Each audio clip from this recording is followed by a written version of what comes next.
To South Africa now, in day 3 of the Oscar Pistorius trial. The Paralympian is accused of murdering his girlfriend. His defense team has been trying to discredit witness accounts of the night it happened. But the court's also been told Pistorius opened fire in a restaurant weeks before the killing and asked someone else to take the blame. CCTV's Guy Henderson was in court. Still the fanfare, but less of the chaos of the first 2 days. Again, the accused entered flanked by security. This time no elbows, though still a gauntlet. One Mr. Pistorius can't ever have imagined he'd have to walk. Where were you? In court, the athlete seemed calmer too. At moments on Tuesday, he'd broken down.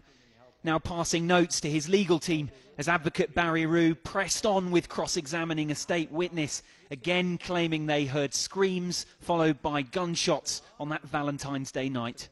But there are two problems to your belief.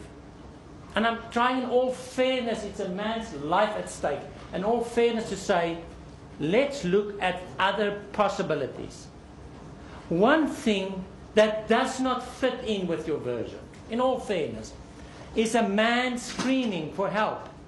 Before shots were fired, claimed neighbour Peter Johnson, the defence asked why, and then tried to cast doubt on the sequence of events.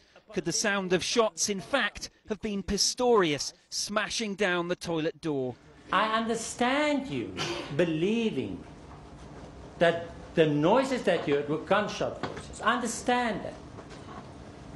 But you have to factor in the following. One, that once you know, subsequently, you get that confirmation for your belief that the woman was shot by Mr. Pistorius. It cements, that knowledge cements your belief. Next, the prosecution called Justin Lorena.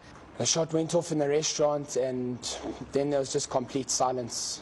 In connection with the lesser charge of recklessly discharging a firearm in a restaurant weeks before the killing, a tactic presumably aimed at establishing a pattern. I do remember Oscar saying, please, to Darren, just say it was you. I don't want any tension around me, just say it was you. And then once that was said, the people from the restaurant came to the table, and then that's when Darren said it was him. A nice space here, thank you. Earlier, the faintest of smiles from the accused. No sign of that as he left. No fewer than 4 witnesses appeared in court today, adding to the suggestion that this trial could yet all be over far faster than expected. Now, from the defence, we appear to have a clearer picture of exactly what they'll focus on and try and contest. And the prosecution now appear to be honing in on Mr. Pistorius' character. Guy Henderson, CCTV, Pretoria, South Africa.